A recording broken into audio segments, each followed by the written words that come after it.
A esta hora te conectas a una sola radio. Este es el sistema de emisoras Onda Digital en Colombia. Radio virtual, hecha por jóvenes, pensada por universitarios. Sistema de estaciones Onda Digital, un concepto diferente.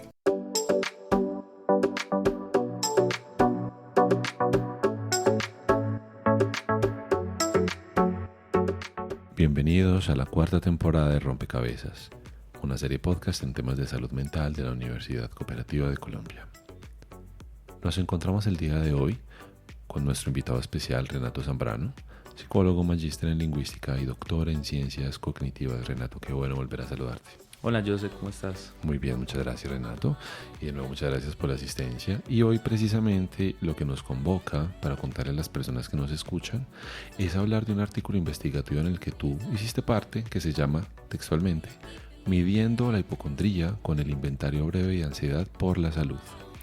Y en esa investigación de la cual tú hiciste parte, ustedes mencionan en un punto específicamente lo siguiente, abro comillas: la hipocondría, actualmente conocida como trastorno de ansiedad por enfermedad o ansiedad por la salud, es una condición en la que un individuo experimenta ansiedad o miedo persistente y excesivo por tener una enfermedad grave, a pesar de tener síntomas muy leves o no tener ningún síntoma. Es necesario evaluar el trastorno de ansiedad por enfermedad o la hipocondría para diagnosticar y tratar el problema de salud mental. Los síntomas de la hipocondría pueden ser similares a los de otros problemas de salud.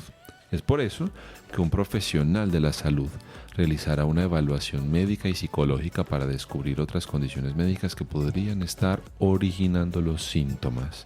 Cierro comillas. Esto nos remite a unas preguntas, Renato, que sería muy bueno discutir contigo. La primera, hablemos un poco sobre qué es eso de la hipocondría y, bueno, ese nombre como tal, de dónde viene, ¿cierto? ¿En qué consiste este trastorno realmente? ¿Por qué crees que es importante evaluarlo? ¿Y qué otros problemas de salud podrían abordarse en una persona con este diagnóstico?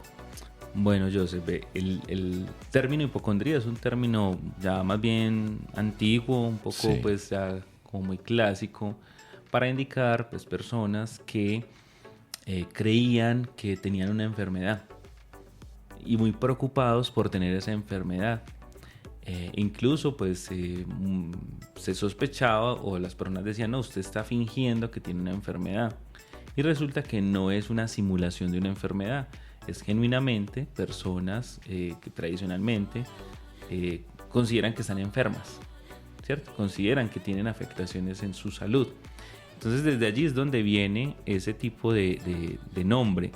Ahora, lo mencionabas ahorita y es importante también aclarar que aunque nosotros en el artículo pusimos pues este nombre, sobre todo por la tradición que tiene, en la actualidad no se recomienda el uso de ese término, porque puede resultar de pronto un poco ofensivo, ¿listo?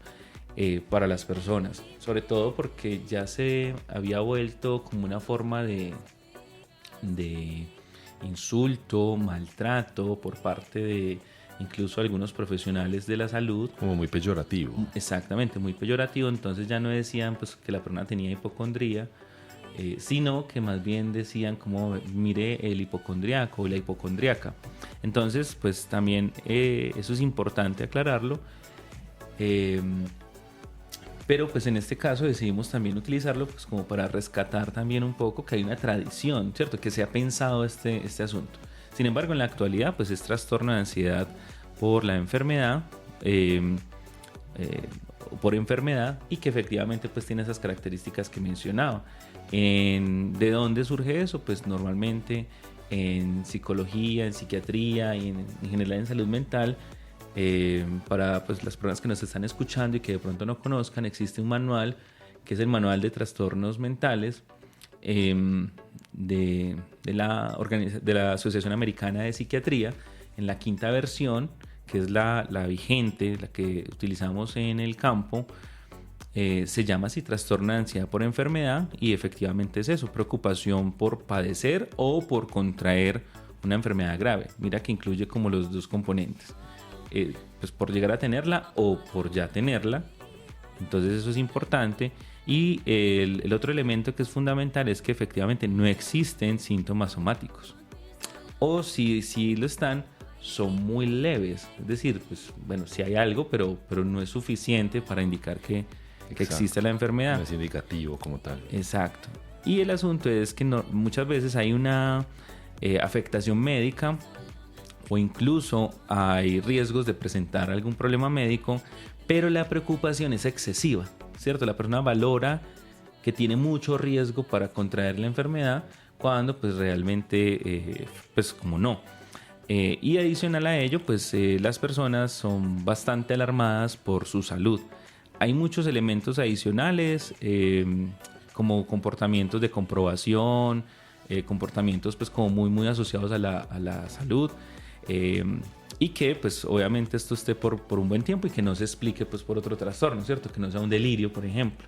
Entonces ese tipo de asuntos nos importan mucho. Ahora, no me has preguntado, pero justo parte del estudio fue porque justo con la pandemia se exacerbó esta ansiedad por la enfermedad.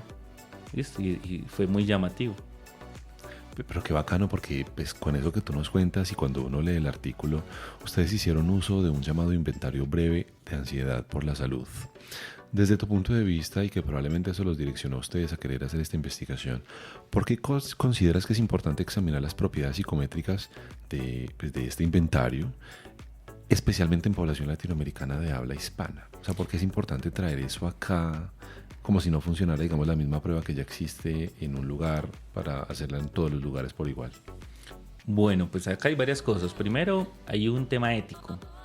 En salud mental y en sí en particular, por razones éticas, uno no puede usar un instrumento de evaluación que no esté validado, que no esté ajustado al contexto, y el contexto es tanto el lugar como los fenómenos, pues como indagar. Entonces, cualquier persona, cualquier profesional que no haga uso de instrumentos validados, de entrada está siendo o está, digamos, rompiendo con la ética profesional. ¿Listo? E incluso, pues esto está sentado en Colombia en la ley 1090 del 2006, que es la ley de la psicología, ¿cierto? Y el ejercicio de la profesión en psicología. Ya pues tenemos 18 años de dicha ley y es muy claro ese componente, ¿cierto? Que el uso de pruebas en nuestro contexto debe cumplir con criterios técnicos de validez, confiabilidad, que esté estandarizado. Entonces, es posible que en algunos otros países se desarrollen instrumentos excelentes que funcionen muy bien, pero nosotros no tenemos la garantía de que esa situación, de que ese aspecto psicológico que ya funciona allá, o esa forma de evaluar, también va a funcionar acá. Así sean preguntas similares, pero pueden haber palabras diferentes, pueden haber lógicas de pensar, pues pensamientos diferentes. Entonces lo que buscamos con estudios psicométricos como el de este artículo es poder verificar que esa forma original también se dé acá en nuestro contexto. Entonces el tema ético es muy importante, pero no solamente pues es por cumplir la norma y demás, sino que también nos interesa que las respuestas que den las personas estén supremamente contextualizadas, que cualquier pregunta que no se entienda pues la podemos reformular o si es necesario eliminar, y obviamente hacer los análisis técnicos. Eso se llama psicometría y es una de las áreas más básicas de la psicología y de mucha tradición. O sea, estamos hablando de más de 100 años de tradición, con fuertes componentes matemáticos, estadísticos, pero para eso pues es que se hacen estos estudios, para poder encontrar que efectivamente la configuración del instrumento de evaluación también se presenta en nuestro contexto, para no tener, digamos, modelos importados sin ningún tipo de calibración.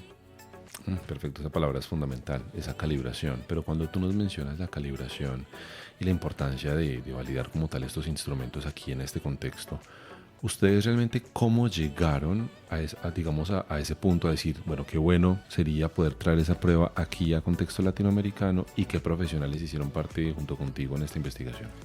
Bueno, primero lo de los profesionales. En este caso pues hicimos un trabajo muy interesante entre 3 universidades. El Tecnológico de Antioquia, que allí pues nos acompañó el doctor Jorge Miro Restrepo, también el Politécnico Gran Colombiano con Sí, la sí. doctora Tatiana Castañeda, y por la parte de la Universidad Cooperativa de Colombia, pues participé yo en este estudio, y que este artículo en particular hace parte de una serie de artículos relacionados con la investigación.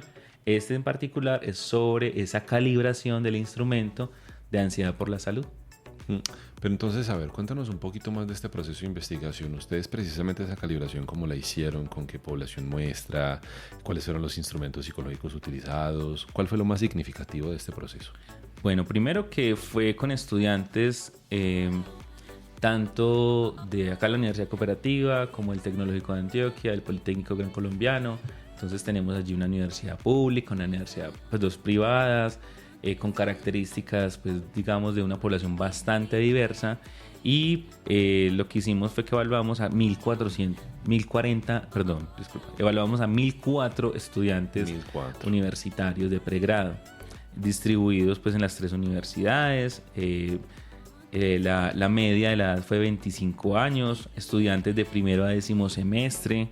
Entonces fue pues como bastante representativo para el estudio. Incluso pues cuando lo hicimos estábamos en pandemia, entonces también pues fue un reto la respuesta digital, ¿cierto?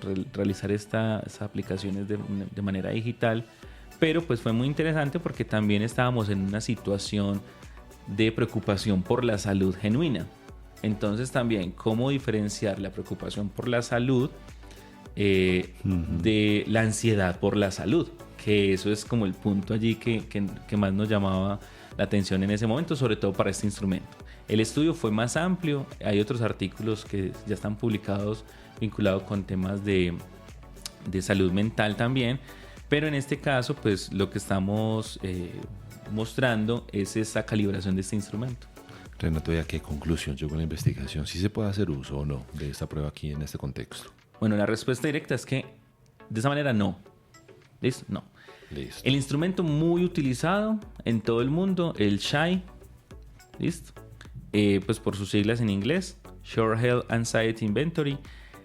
Obviamente pues lo que hemos visto es que se ha utilizado pues en muchos lugares del mundo. En español ya se había utilizado, en España también hay estudios psicométricos. Entonces fuimos como con un instrumento que ya supiéramos que funcionaba. Sin embargo, no nos funcionó, hicimos el estudio completo, vemos que algunos ítems no nos ajustaban estadísticamente, y en ese sentido pues lo que pensábamos frente a esto en el artículo era que probablemente en la situación tan extrema de preocupación por la salud, preocupación genuina por la salud, entonces el instrumento no lograba de todas formas discriminar muy bien, que eso es lo que nos interesaba. Entonces es interesante volver a aplicarlo ya en estas épocas donde, si bien pasamos la pandemia, ya tenemos un poco más claro qué se puede considerar ansiedad por la salud, qué puede ser preocupación por la salud, y en ese sentido pues como ajustarlo de nuevo, porque el instrumento pues sigue siendo muy bueno, pero lo que vemos es que estrictamente hay personas pues que no lograban diferenciar muy bien entre una cosa y la otra.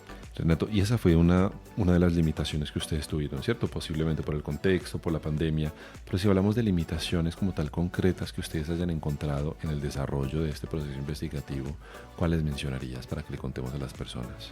Pues mira, hay un elemento que de pronto, bueno, primero la pandemia es claro, yo quiero resaltar eso sí es una limitante, sobre todo por la incertidumbre que existía frente a la salud, ¿cierto? Muchas personas tenían que convivir con personas que estaban muriendo realmente, ¿cierto? No era pues como si de pronto se llega a morir, no, personas que estaban en ese proceso o estaban en duelos, y casi todas las personas conocemos situaciones cercanas, entonces eso pues puede ser un componente importante.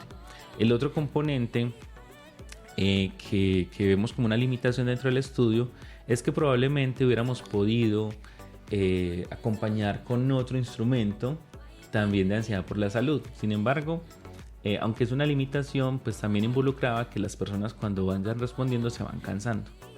Entonces, por eso, pues, si bien puede ser una limitante, de pronto un estudio futuro, enfocarnos solamente en eso, para poder llegar a establecer esa ansiedad por la salud.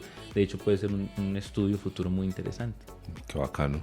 Y ahora, un poco todo este proceso que tú nos acabas de relatar en este momento, ¿cómo podemos decir que impactó de manera positiva o aportó a la psicología científica? Bueno, primero, pues porque estamos involucrando todo este componente de ansiedad en fenómenos específicos muy vigentes, como lo es una pandemia. ¿Listo? No solamente es la ansiedad que genera vivir una pandemia o los trastornos mentales asociados a estar encerrado y este tipo de asuntos, sino que nos permite entender cómo funciona nuestra mente en un contexto de salud o de tanta incertidumbre por la salud.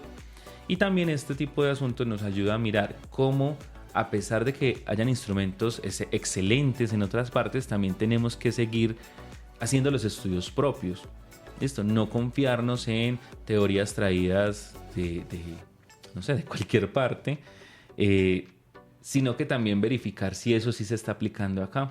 ¿Listo? Entonces, en ese sentido, pues yo sé que hay teorías muy famosas, ¿cierto? Teorías, austriacas, teorías francesas, muy bonitas, estadounidenses muy interesantes, pero que si no logran tener ese punto de calibración con los instrumentos, pues eso nos tiene que hacer dudar también frente a, qué es lo que está pasando, ¿cierto? Esto sí se está presentando en nuestro contexto. Entonces es más como la reflexión de las temáticas, ¿listo? La reflexión no solamente por este asunto de ansiedad por la salud, ansiedad por la enfermedad, sino también cómo va siendo necesario tener instrumentos mejor validados, con mayor confiabilidad, ajustados al contexto, y para eso es que hacemos los estudios de psicometría.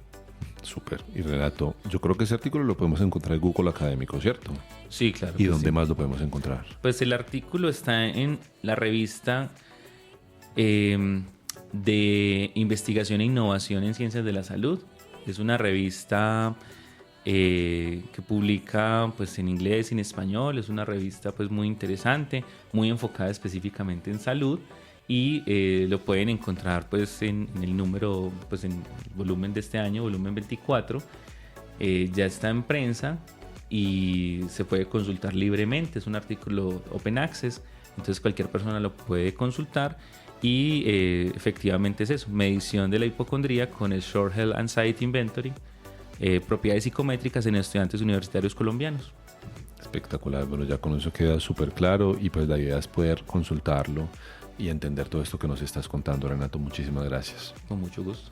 Y muchas gracias a ti por tu conexión. Esto fue Rompecabezas, episodio 2, temporada 4. Quien te habló fue Joseph Flores. Chao, chao.